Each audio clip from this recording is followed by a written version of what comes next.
everyone. How are you all? Hope all are very good. Today, students, we are going to start our second chapter of class 5, which is about animal planet. Students, आज हम लोग discuss करेंगे animals के बारे में कि animals की habitats क्या होते हैं। डिफरेंट एनिमल डिफरेंट हैबिटेट्स में रहते हैं, तो वो किस तरीके के हैबिटेट में रहते हैं, क्या उनकी बॉडी कवरिंग्स होती हैं, what are their feeding habits, what are their breathing organs, है ना, किस तरीके से उनमें मूवमेंट होता है। माइग्रेशन का कॉन्सेप्ट हम लोग पढ़ेंगे, क्यों माइग्रेशन होता है, क्या होता है, कैसे किया जाता है। So that all we are going to discuss about today. ठीक है, चलो। So let's begin our chapter with the introduction lines. Okay? See, what they have told us is different animals live in different natural homes or surroundings where they eat, grow, and reproduce. They are found almost everywhere on Earth. It is indeed very fascinating to see such a large variety of animals living on Earth. Animals vary in their eating habits, choice of food, habitats, behavior, and body features. In this chapter, we will study about animals differ from one another.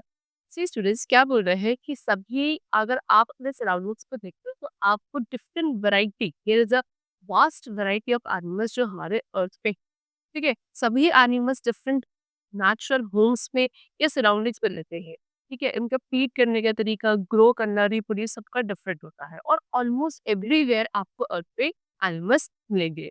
और इतनी vast variety हमारे पास animals की है, वो अपने आप में एक बहुत फैसिनेटिंग चीज है। ठीक है, इनकी ईटिंग हैबिट्स, फूड की choice, habitats, behaviour, body features सब एनिमल्स की डिफरेंट होती हैं। ओके, तो इस चैप्टर में हम लोग यही पढ़ेंगे कि कैसे एनिमल्स डिफरेंट होते हैं, हर एक एनिमल में क्या ऐसे स्पेशल फीचर्स है जो उनको किसी दूसरे एनिमल से डिफरेंट बनाता है। ठीक है, चलो। सबसे पहले हम लोग पढ़ेंगे हैबिटेट के बारे में। सी स्टूडेंट्स, हैबिटेट के बारे में मैंने आपको कभी पहले भी बताया होगा कि हैबिटेट क्या होता है। कोई भी ऐसे सराउंडिंग, कोई भी ऐसी नेचुरल प्लेस जहाँ पे कोई एक प्लांट या कोई एक एनिमल रहता है, उसको उसका हैबिटेट कहा जाता है। ठीक है, सो वही चीज है, द एनवायरमेंट और the natural surrounding in which animal live is called it habitat. Animals are found in forest, desert, polar regions, mountain, ocean and fresh water. तो ऐसा एनवायरनमेंट, ऐसी नेचर सराउंडिंग जहाँ एक एनिमल रहता है, उसको हम उसका हैबिटेट कहते हैं। एनिमल्स आपको forest, desert, polar region, mountain, ocean, fresh water सब जगह मिल सकते हैं। वैरायटी ऑफ एनिमल्स आपको देखने को मिलता है। ठीक है, सबसे पहले पढ़ेंगे फॉरेस्ट के बारे में। Forest is a large area that is covered by different varieties of trees and plants. Animals like lion, tiger, elephant, bear, deer, monkey, foxes, etc. live here. Some live on land as a whole trees. Rabbit hare, snake, rat, and moles live inside burrows. A variety of birds and insects are also found in forest. Forest क्या है? एक ऐसा बहुत बड़ा सा एक area जो किससे different variety of trees and plant से कवर रहता है। उस बड़े से एरिया को फॉरेस्ट कहा जाता है, जिसे हम हिंदी में जंगल भी बोलते हैं। वहाँ पे आपको क्या, lion, tiger, elephant, bear, deer, monkey, foxes सब इस तरीके के एनिमल्स आपके फॉरेस्ट में होते हैं। कुछ लैंड पे रहते हैं वहाँ, कुछ ट्रीज में रहते हैं, है ना। Rabbit, hare, snake, rat and mole, ये कुछ ऐसे एनिमल्स हैं जो वहाँ बुरो बना के रहते हैं। ठीक है, फिर variety of birds and insects भी क्या फॉरेस्ट में सरवाइव करते हैं। ठीक है, चलो, तो सबसे पहले पढ़ते हैं किसके बारे में, हम डेजर्ट के बारे में। डेजर्ट क्या होता है? It is a sandy and dry area that receives very little rainfall. It is extremely hot in the day.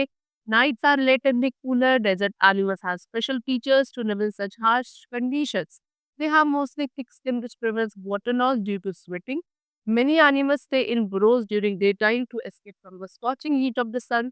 Animals like camel can store water in their bodies as there is scarcity of water in this region. Camel, lizard, hedgehog, chinkara, black hawk, and desert fox are some animals found in deserts. Hedgehogs have a short, thick spine on their body. They roll themselves into a tight ball for self-defense. Clear students, क्या बोल रहे हैं? एक ऐसा Sandy area जो काफी गर्म रहता है, ठीक है, और जहाँ पे क्या बहुत ही कम अमाउंट ऑफ रेनफॉल होती है, उस एरिया को आप लोग क्या बोलते हो? डेजर्ट बोलते हो। ठीक है, यहाँ पे डे टाइम पे बहुत ज्यादा गर्मी होती है और नाइट्स में बहुत ठंड होता है। ठीक है, डेजर्ट जो एनिमल्स होते हैं उनके पास ऐसी हार्श क्लाइमेटिक कंडीशंस में रहने के लिए कुछ स्पेशल फीचर्स होते हैं। ठीक है, इनकी जो स्किन होती है काफी थिक स्किन होती है, सो दैट इनकी बॉडी से जो वाटर लॉस होता है in the form of sweating वो ना हो। क्योंकि पानी की वहाँ पे शॉर्टेज होती है ना? बहुत सारे ऐसा एनिमल्स हैं जो खुद को जो दोपहर में डे टाइम पे जो स्corching हीट होती है सन की, उससे खुद को प्रोटेक्ट करने के लिए बुरोज में रहते हैं, है ना? कैमल की अगर हम बात करें, कैमल को हम शॉप पे डेज़र्ट बोलते हैं, जो अपनी डेज़र्ट एरिया में बहुत ईज़िली सर्वाइव करता है। कैसे करता है कि वो अपनी बॉडी में क्या वाटर को स्टोर करके रखता है, क्योंकि पानी नहीं मिलता वहाँ बहुत लंबे समय तक, तो वो बॉडी के अंदर पानी को स्टोर करके रखता है ना? उसके अलावा camel, lizard, hedgehog, chinkara, blackbuck and desert fox, ये कुछ ऐसे एनिमल्स हैं जो आपको डेज़र्ट एरिया में मिलते हैं। हेजहॉग क्या होता है? हेजहॉग एक ऐसा एनिमल है जिसके क्या होता है, काफ़ी शॉर्ट और थिक स्पाइन, छोटे से और काफ़ी थिक स्पाइन होता है उनके बॉडी के ऊपर। ये क्या करता है, खुद को ऐसे रोल कर लेते हैं, एक टाइट बॉल बना देता है खुद की रोल करके, जब उन्हें खुद के लिए सेल्फ डिफेंस करना होगा, खुद को अपने एनिमी वगैरह से, प्रेडेटर वगैरह से प्रोटेक्ट करना होगा। ठीक है? ये यूजुअली डेज़र्ट में मिलते हैं। चलो, now next we come to polar regions. Polar regions में कैसे अडैप्टेशंस है? देखो, the region along the North Pole and the South Pole is called the polar region. The northern polar region is called the Arctic region, and the southern polar region is known as the Antarctic region. It's deeply cold in these regions and they're always covered with snow. तो क्या कह रहे हैं, वो वाला reason जो आपके north pole और साउथ पोल में आता है उसको हम पोलर रीजन्स कहते हैं। नदल पोलर रीजन हमारा आर्कटिक रीजन है, सदल पोलर रीजन हमारा एंटार्क्टिक रीजन है। यहाँ क्या होता है, इन रीजन्स में बहुत ही ज़्यादा, है ना, एक्सट्रीमली कोल्ड होता है, क्योंकि ये हमेशा स्नो से कवर्ड है, ठीक है? Animals living there have special features to withstand extreme cold. The bodies of the most of the animals living here are covered with thick fur. Most of these animals have a thick layer of fat beneath the fur to keep them warm. Polar bear, penguins, sea, walrus and arctic fox are some of the animals found in the polar regions. अब यहाँ पे जो animals रहते हैं, इनको भी खुद को इतनी भयंकर ठंड से खुद को प्रोटेक्ट करना होता है, तो इनके पास कुछ स्पेशल फीचर्स होते हैं, जैसे कि इनकी बॉडी मोस्टली किससे, थिक फर से कवर्ड होती है ना? उसके अलावा उस थिक फर के नीचे एक क्या फैट की काफ़ी थिक लेयर होती है, जो इनकी बॉडी को इतने एक्सट्रीम कोल्ड में क्या करती है, वार्म रखती है। Okay, example polar bear, penguin, seal, walrus, arctic fox, ये सब एनिमल्स हैं जो आपको पोलर रीजन्स में मिलते हैं। Now we come to ocean. Ocean क्या है सुनिए, ओशन एक लार्ज बॉडी है, वाटर बॉडी है जिसकी सॉल्टी वाटर, यानी कि पूरा पानी सॉल्टी होता है। ठीक है? हमारे अर्थ सरफेस का अबाउट 2/3 ऐसा एरिया है जो ओशन से ऑक्यूपाई किया हुआ है, और सबसे बड़े लार्जेस्ट हैबिटेट माने जाते हैं ऑन द, ठीक, काफी वैरायटी ऑफ एनिमल्स यहाँ पे होते हैं ओशियस में, जैसे कि whales, dolphin, seal, octopuses and fishes. ठीक है, ये सब आपके ओशियस में रहते हैं। नेक्स्ट हमारे पास है फ्रेश वाटर। फ्रेश वाटर किस फॉर्म में मिलता है अर्थ सरफेस पे? रिवर, लेक, पॉन्ड, ये सारी फ्रेश वाटर बॉडीज है ना? जैसे कि fish, frog, toad, duck, crane and a number of insects जो है वो आपको यहाँ पे क्या फ्रेश वाटर बॉडीज में मिलते हैं। तो ये तो हो गया हैबिटेट के बारे में। अब आते हैं बॉडी कवरिंग्स पे। ठीक है, सो बॉडी कवरिंग क्या है? सी सुडेस, different animals have different body coverings which help them to adapt themselves to different kinds of environmental conditions. तो सभी एनिमल्स के पास डिफरेंट बॉडी कवरिंग होती है, उनकी बॉडी डिफरेंट तरीके से कवर्ड है खुद को क्या अब उनके एनवायरनमेंट की कंडीशन से प्रोटेक्ट करने के लिए, कि हर एक एनिमल एक ही हैबिटेट पे तो नहीं रहता, सबके हैबिटेट डिफरेंट है, तो वो अपने हैबिटेट पे कैसे एडजस्ट करेंगे, कैसे खुद को सर्वाइव कर पाएंगे इजीली, उसके लिए उनके पास क्या होता है, डिफरेंट बॉडी कवरिंग्स होती है खुद को प्रोटेक्ट करने के लिए, है ना? किसी भी चीज से हो, चाहे वो क्लाइमेटिक कंडीशन से हो, प्रेडेटर से हो, तो इस तरीके से उनकी डिफरेंट बॉडी कवरिंग्स होती है, उनके बारे में हम पढ़ते हैं। सबसे पहले एक बॉडी कवरिंग होती है, जिसको हम स्केल्स बोलते हैं। ठीक है, तो the bodies of animals like snake, lizards, and crocodiles are covered with scales. Fish have overlapping scales. Scales protect the skin and prevent water loss from the body. तो जितने भी आपके रेप्टाइल्स वाले होते हैं ज्यादातर, जैसे कि स्नेक, लिजर्ड, क्रोकोडाइल, इनकी बॉडी स्केल से कवर्ड रहती है। ठीक है, फिश के ऊपर ओवरलैपिंग स्केल होते हैं। स्केल्स क्या करते हैं? स्केल्स स्किन को प्रोटेक्ट करते हैं और बॉडी से वाटर लॉस होने से रोकते हैं। ठीक है, चलो, शेल, शेल क्या है? जैसे कि टर्टल, स्नेक, टॉर्टोइस, ये प्रोटेक्टेड रहता है बाय अ हार्ड शेल। ठीक है, इस तरीके से ये देखिए, ये आपका शेल वाला पार्ट, और ये आपका शेल वाला पार्ट है। ठीक, when these animals sense danger they withdraw their head and feet into the shell and hide to protect themselves from the enemies। तो क्या होता है, जैसे ही इन एनिमल्स को क्या लगता है कि इनके आसपास खतरा है, तो खुद को प्रोटेक्ट करने के लिए अपना हेड और अपने पीठ वाले पोर्शन अंदर की तरफ छुपा लेते हैं उस शेल के, और पूरा एक रोल सा बाहर भी काफ़ी हार्ड होता है वो शेल, तो खुद को प्रोटेक्ट करने के लिए अंदर दब जाएँगे और खुद क्या रहते हैं, सेफ रहते हैं अंदर में। प्रेडेटर या फिर जो उनको मार सकता है उससे खुद को प्रोटेक्ट कर लेते हैं। इस तरीके से अंदर छुप जाते हैं शेड के। ठीक है? चलो next is we come to fur. Fur भी एक तरीके के बॉडी कवरिंग होती है। ज़्यादातर ये आपको शीप, याक, बियर इन सब पे क्या होता है फर होता है इनकी बॉडी पे। फर क्या है? एक special kind of body covering which protects them from cold weather. ठीक है? इन सभी एनिमल्स को कोल्ड वेदर से प्रोटेक्ट करने के लिए स्पेशल टाइप की बॉडी कवरिंग होती है जिसको हम फर कहते हैं। ठीक है? नेक्स्ट हमारे पास है फेदर। फेदर क्या होता है? फेदर आपको बर्ड्स में मिलता है यूजुअली, है ना? So the body of bird is covered with feathers. Feathers keep the body warm and protect the birds from rain. Feathers also help the birds in flight. तो जो बर्ड्स की body होती है वो कवर्ड रहती है फेदर्स से। Feathers उनकी बॉडी को वार्म रखते हैं, है ना? उसके अलावा उनको प्रोटेक्ट करते हैं फ्रॉम द रेन और प्लस बर्ड्स को फ्लाइंग करने में, उड़ने में भी उनके फेदर्स हेल्प करते हैं। Next we are having quills and spines. ठीक है? ये क्या होता है देखो, the body of porcupine is covered with long hollow quills with sharp tips. These quills protect the porcupine from its enemies as they dislodge of the porcupines and stick them into the offending animal. Hedgehog has short thick spines which do not dislodge. देखो ये आपने देखा होगा picture में कि है porcupine एक तरीके का एक एनिमल है। इनकी बॉडी पे क्या होता है काफी लॉन्ग हॉलो क्विल्स होते हैं जिनकी जो टिप्स वाले पोर्शन होता है बहुत ही शार्प। जैसे कोई इनको एनिमी इनके ऊपर अटैक करने की कोशिश करता है तो ये जो क्विल्स है इनकी बॉडी से निकल के इनकी बॉडी पे चिपक जाते हैं और एक पेन वाली सेंसेशन क्रिएट होती है। तो खुद को इस तरीके से पॉल्कमाइंस क्या करते हैं प्रोटेक्ट करते हैं अपने इन क्विल्स के जरिए। ठीक है? ऐसी एक हेजहॉग है, उनके ऊपर क्या होता है उनकी बॉडी पे छोटे छोटे से काफी थिक स्पाइक होते हैं जो उनकी बॉडी से डिस्ट्रॉय नहीं होते हैं, लेकिन हाँ वो उसके जरिए खुद को प्रोटेक्ट कर सकते हैं। ठीक है? चलो now we come to feeding habits. Feeding habits क्या है? देखो, animals need food to live. Different animals have different feeding habits. Their mouth parts are suited to the kind of food they eat. Animals depend on their surroundings for food. Based on animals' feeding habits, they are classified into the following kinds. तो सभी animals को students क्या चाहिए क्योंकि सभी animals living creatures होते हैं और लिविंग क्रिएचर्स को फूड एंड वाटर की रिक्वायरमेंट की है सर्वाइव करने के लिए। लेकिन सब एनिमल्स एक जैसा खाना नहीं खाते हैं। सबकी feeding habits, type of food, way of eating food सब कुछ डिफरेंट होता है। इनके माउथ पार्ट मतलब जो इनका माउथ वाला पार्ट होता है वो सूट करता है उस फूड चॉइस ऑफ फूड को जिस तरीके का वो खाना खाते हैं। ठीक है? चलो तो अब इनकी फीडिंग हैबिट्स के बेसिस पे हम इनको कुछ कैटेगरीज में डिवाइड करते हैं जैसे कि सबसे पहले होता है हर्बीवोर्स। हर्बीवोर स्टूडेंट्स क्या होता है वो एनिमल्स होते हैं जिससे फर्स्ट प्लांट और ग्रास को खाते हैं। एग्जाम्पल एलिफेंट, काउ, गोट, डियर, जिराफ ये सब आपके हर्बीवोर्स होते हैं। इनके फ्रंट टीथ जो होता है काफी शार्प होते हैं। इनको आप इंसीजर्स कहते हो। इनको ये फूड को बाइट करने के लिए यूज करते हैं। और जो इनके बैक टीथ होते हैं हम कैसे होते हैं ब्रॉड बैक टीथ होते हैं जिनको हम मोलर्स बोलते हैं। इनके टीथ का ये यूज करते हैं क्या करने के लिए फिर खाने को च्यू करने के लिए और ग्राइंड करने के लिए। ठीक है? सेकंड कैटेगरी हमारे पास होती है कार्निवोर्स की। कार्निवोर्स कौन सा एनिमल्स होते हैं जो किसी दूसरे एनिमल का फ्लेश खाते हैं, मीट खाते हैं, उनको हम कार्निवोर्स बोलते हैं। Example lion, tiger, cats, foxes ये सब क्या खाते हैं फ्लेश ऑफ अदर एनिमल्स खाते हैं इसलिए हम इन्हें कार्निवोर्स बोलते हैं। अब इनके टीथ कैसे होता है शार्प पॉइंटेड कैलाइंस इनके पास होते हैं जिसके थ्रू ये अपनी फूड को टीयर करते हैं। उसके अलावा इनके जो मोलर्स होते हैं वो भी काफी शार्प होते हैं, स्ट्रॉन्ग होते हैं, है ना? सो दैट कि क्या कर सके फ्लेश को बोन्स को इजीली क्या कर सके तोड़कर खा सके, आसानी से च्यू कर पाए, वो टीयर कर पाए।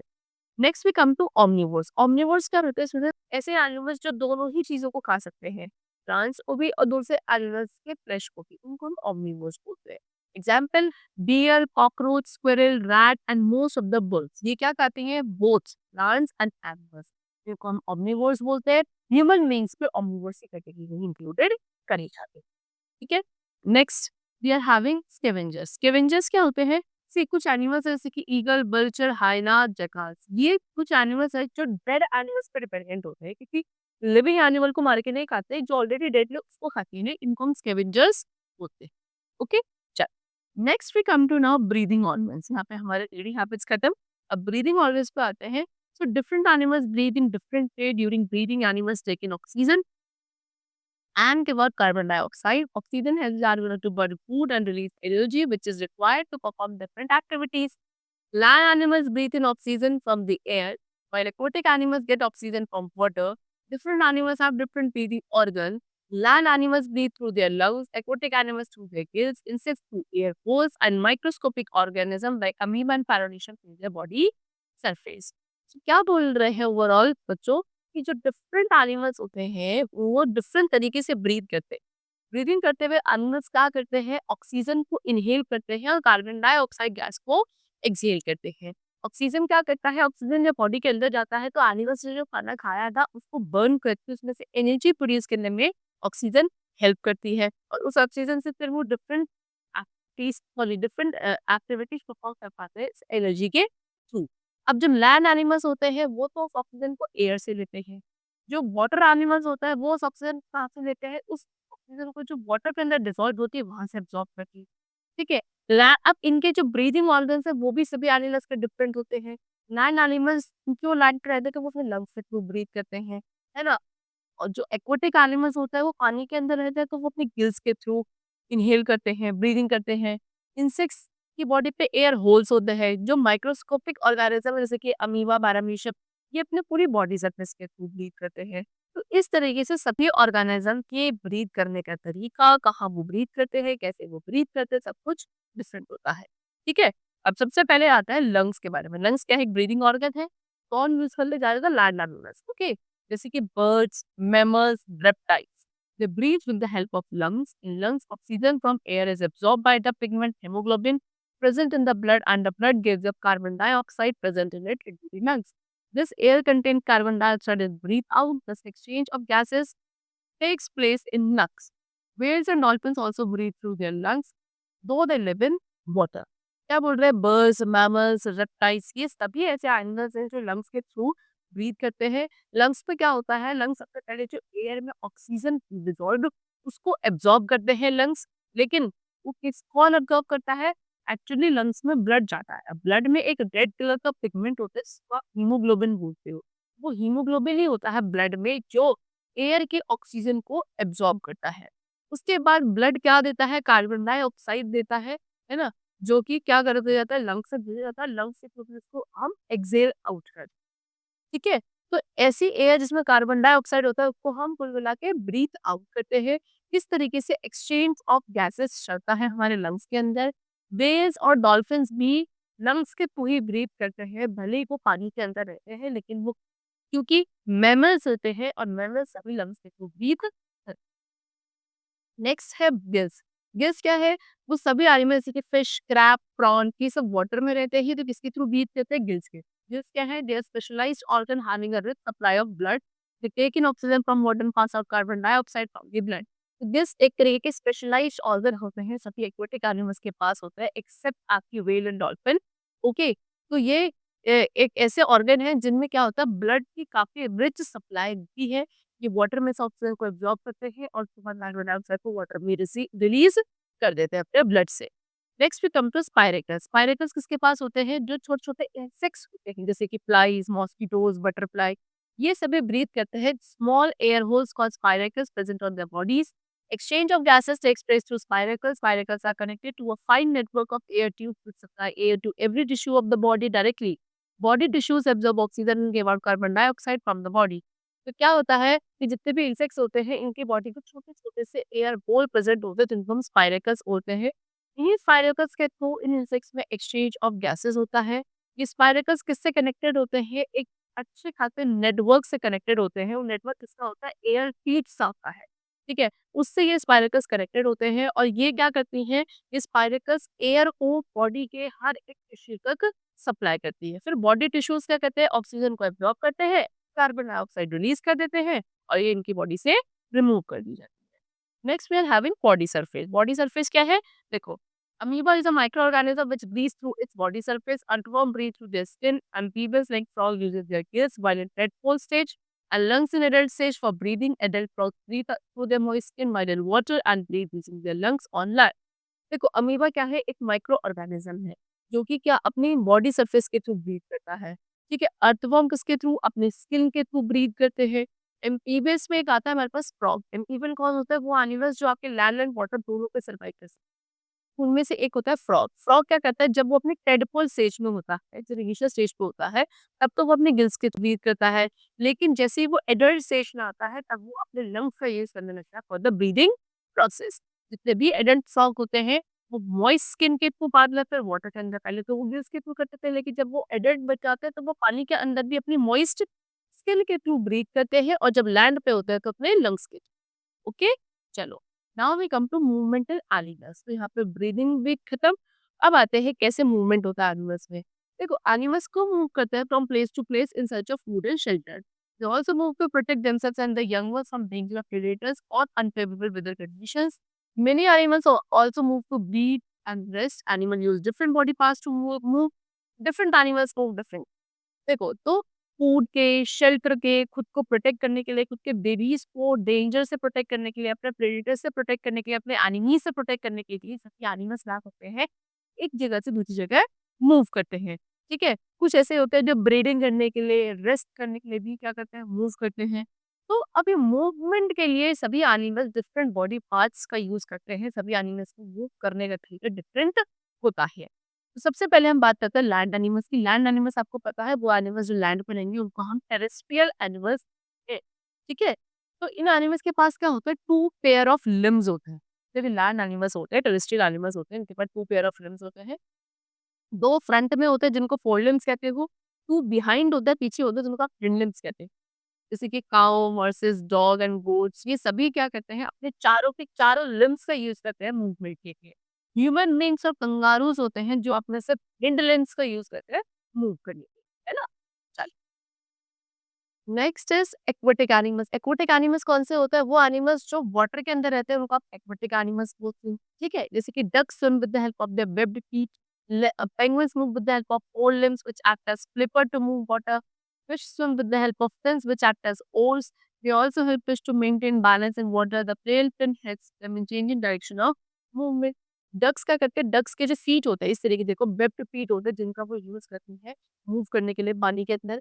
पेंगुइन्स किसका यूज करते हैं, अपने फोर लिम्स से यूज करते हैं, जो एज अ फ्लिपर काम करता है, ऐसे फ्लिपर्स की तरह काम करते हैं, तब वो पानी में मूव कर पाते हैं आसानी से, है ना?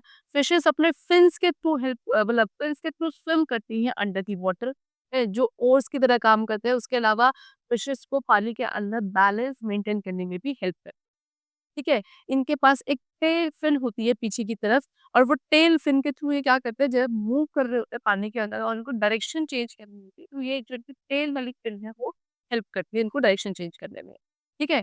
फ्रॉग्स की बात करें तो frogs swim in water with the help of their webbed feet. They use their long hind legs to hop on land. Turtles swim with the help of their four paddle-like limbs, with which they push water back. Frogs क्या करते हैं, अभी मैंने आपको बताया था amphibians होते हैं, तो पानी के अंदर तो वो अपने वेब्ड फीट का यूज करते हैं, और जब लैंड पे होता है तो वो अपने लॉन्ग, काफी बड़े हिंड लेग्स होते हैं, जिनके वो हॉप करते हैं ऑन द लैंड। टर्टल्स क्या करते हैं, टर्टल्स के पास क्या होता है, फोर पेडल जैसे लिम्स होते हैं, पेडल शेप के, जिसको वो क्या करते हैं, पानी को पीछे की तरफ पुश करके आगे की तरफ मूव करते हैं टर्टल्स, ठीक है? Next we come to insects. Insects में कैसे मूवमेंट होता है? इंसेक्ट्स के पास 6 लेग्स होते हैं, जिनको वो मूव करने के लिए यूज करते हैं। वो वॉक भी कर सकते हैं, फ्लाई, हॉप, जंप, क्रॉल, सब कुछ कर सकते हैं इंसेक्ट्स, ठीक है? जैसे कि insects like ant and cockroaches walk, ant and cockroach walk करते हैं। कुछ इंसेक्ट जैसे कि मॉस्किटो, फ्लाई, बटरफ्लाई, इनकी जो बॉडी होती है काफी लाइट होती है, और इनके पास विंग्स होते हैं जिसके थ्रू ये फ्लाई कर पाते हैं, है ना? ग्रास हॉपर जो होता है, ग्रास हॉपर क्या करते हैं, हॉप करते हैं, क्या यूज करके, अपने स्ट्रॉन्ग हिंड लेग्स का यूज करते हैं, ठीक है? देन कुछ इंसेक्ट्स जैसे कि बेड बग्स, टर्माइट, लीस, ये मूव करता है बाय क्रॉलिंग। कुछ इंसेक्ट जैसे कि वाटर बोटमेल, ये पानी के अंदर जब होते हैं, है ना, तो ये क्या यूज करते हैं, अपने हिंड लेग्स का यूज करते हैं, क्या करने के लिए, as a for swimming purpose के, ठीक है? अब some insects have one or two pair of wings which help them fly. Insect wings do not have feathers, bones or strong muscles like those of bird, but made of cuticle and remove with the help of chest muscles. अब कुछ insects के पास क्या होते हैं, 1 या 2 pair जो होते हैं विंग्स के, विंग्स भी होते हैं जिसके थ्रू ये फ्लाई कर सकते हैं।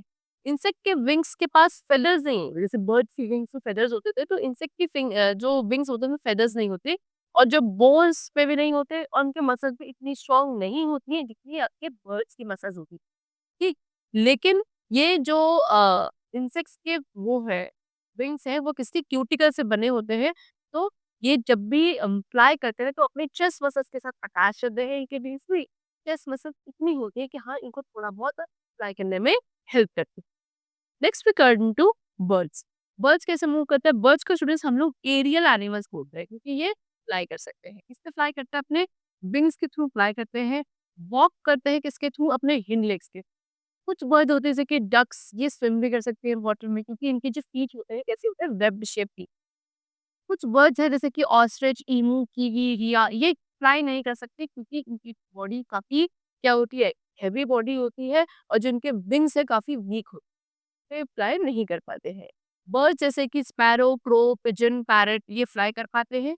इनकी जो बोन्स होती है बॉडी की काफी हॉलो होती है, खोखली होती है, जिसकी वजह से इनकी बॉडी लाइट हो जाती है, हल्की हो जाती है, और आसानी से ये ऊपर फ्लाई कर पाते हैं। इनके फोरलिम्स कैसे होता है? फेदर्ड विंग्स के फॉर्म में होते हैं। ये विंग्स किससे अटैच होता है? इनकी ब्रेस्ट बोन से अटैच होते हैं with the help of strong muscle. ठीक।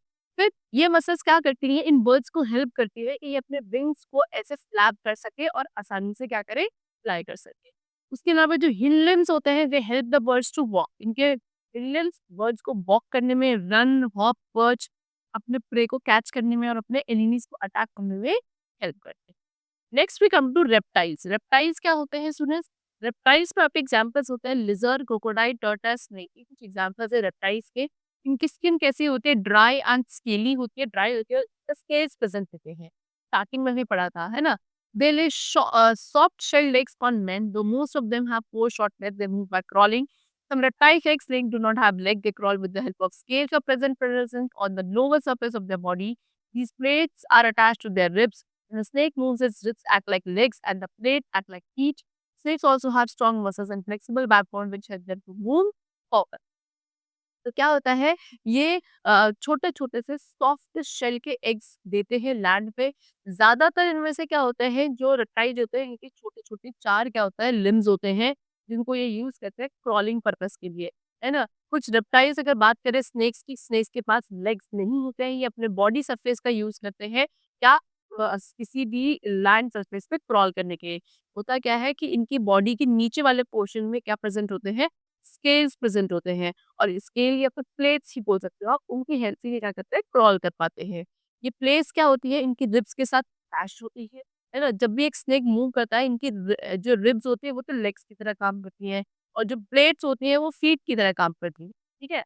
स्नेक का क्या होता है? काफ़ी स्ट्रॉन्ग मसल स्नेक्स के पास होती हैं, और जो इनकी बैकबोन होती है काफ़ी फ्लेक्सिबल होती है, जो इनको आगे की तरफ मूव करने में हेल्प करती है। Next we are having human beings. Human beings पे अगर बात करें, तो ह्यूमन बीइंग के जो लिम्स होते हैं ये काफ़ी डेवलप्ड होते हैं बाकी सभी एनिमल्स के कंपैरिजन में। They use only their lower limbs legs to support their body by standing and walking. ठीक है? जब भी चलना होता है, वॉक करना होता है, तो ये सिर्फ़ अपने क्या लोअर लिम्स यानी कि लेग्स को यूज़ करते हैं तो ताकि मूव कर सकें, है ना? That is why they have an erect and upright posture as compared to other animals. They give them great advantage as they can use their legs to run or jump by using their forelimb, that is hands, to defend themselves or fight an enemy.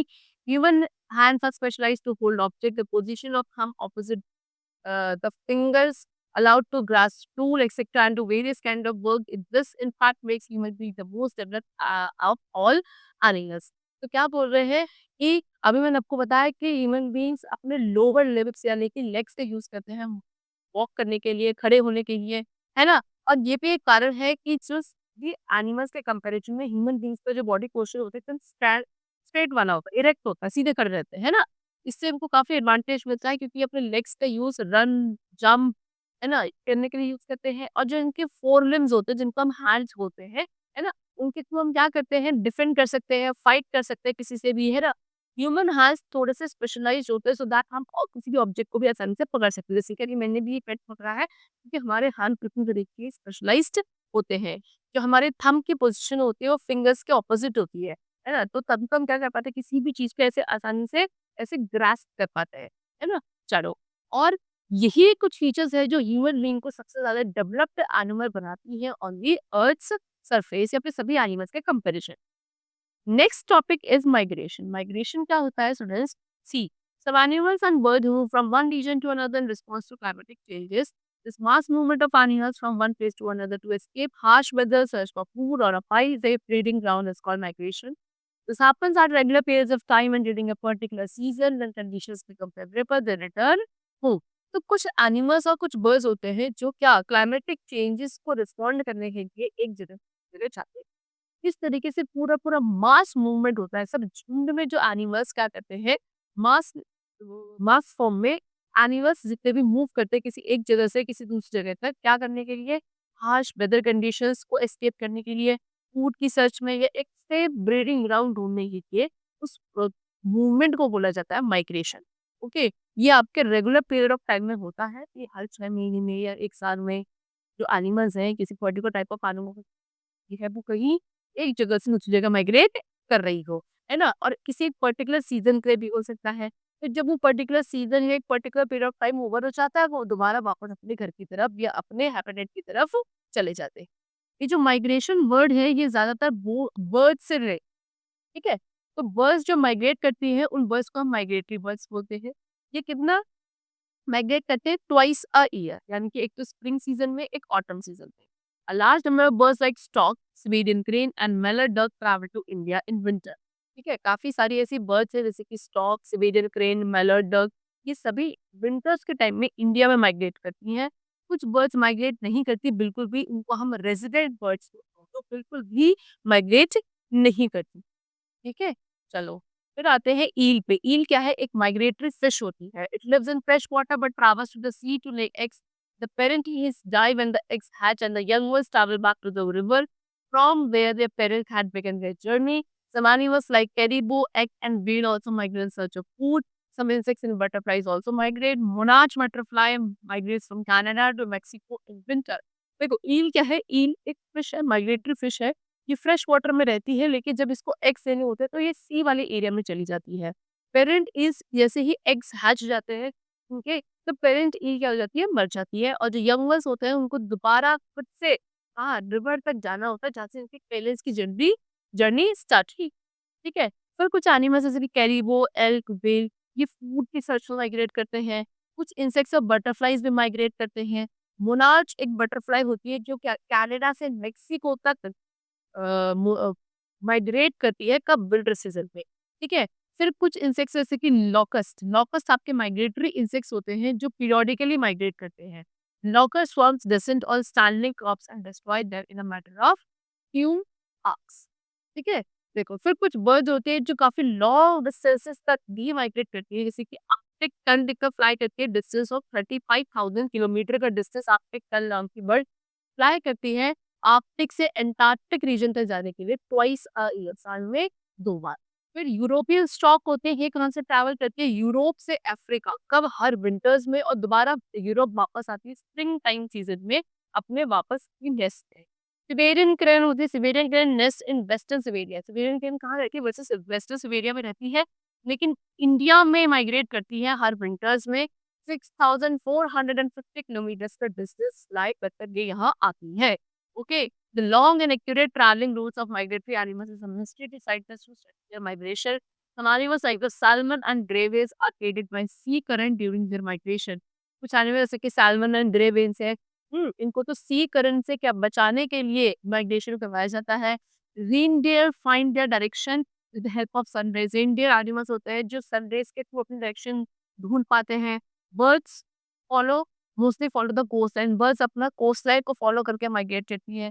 तो इस तरीके से बहुत सारे animals हैं जो खुद को क्लाइमेटिक कंडीशन से फूड या शेल्टर के सर्च में, है ना, डेंजर जब उनको लगता है कहीं, तो इसके लिए वो काफी लॉन्ग डिस्टेंसेस को भी माइग्रेट करके आसानी से पहुंच चले जाते हैं। जब उनको सेफ्टी नजर आती है तो वापस अपने हैबिटेट में आ जाते हैं। इस तरह के इनको हमारा एनिमल प्लानेट होता है। हमने डिस्कस किया क्या क्रिएटिव हैबिट्स होती हैं, किसी का मूवमेंट होता है, किसी का बॉडी स्ट्रक्चर होता है। Everything we have discussed about today. That's all for the chapter student. The chapter is completed. Hope you all liked it and understood it. We'll meet you very soon with a new chapter. Thank you everyone.